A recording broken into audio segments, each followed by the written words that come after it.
بات واضح ہو رہی. ہر معاشرے میں اکثریت کا مزاج جو ہے کن لوگوں کا ہے؟ جو حق کو ناپسند کرتے ہیں. بہت تھوڑے مومن اور بہت زیادہ کفر کرنے والے، فسق و فجور کرنے والے.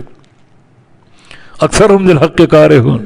ہر دور میں، ہر علاقے میں اکثریت حق کو ناپسند کرتی.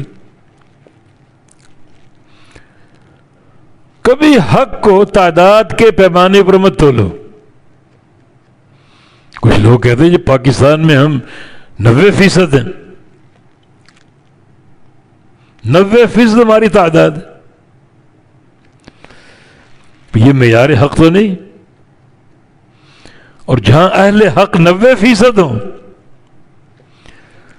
وہاں لوگ پریشان ہو سکتے ہیں، مقروض ہو سکتے ہیں، مہنگائی آ سکتی. وہاں تو آسمان سے سونے کی بارش ہو.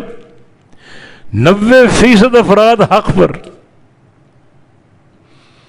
ان 22-23 کروڑ کا ملک اور اس میں 18-20 کروڑ حق پر ہوں تو وہاں کبھی کوئی تکلیف آ سکتی ہے، فقر آ سکتا ہے، یا تو بچہ بچہ مقروض ہے، مہنگائی کے بوجھ تلے دبا ہوا ہے، دشمن کا خوف، داخلی سازشیں، بیرونی سازشیں گھرے ہوئے. یہ کون سا معیار حق ہے؟ تو تعداد حق کا پیمانہ نہیں ہے. حق کا پیمانہ دلیل ہے. ایک طرف ایک فرد ہے، ایک طرف ہزاروں لوگ ہیں.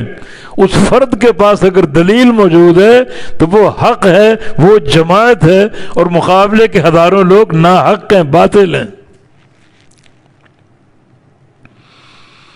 یہاں اسی قاعدے کو پیش کیا گیا. آپ قرآن اٹھائیں، جہاں قلت تعداد کا ذکر ہے وہاں مومنین کا، موحدین کا، شاکرین کا، اور جہاں کثرت کا ذکر ہے وہاں کفار کا، مجرمین کا، حق کو ناپسند کرنے والوں کا. تو کبھی تعداد کو پیمانہ مت بناؤ.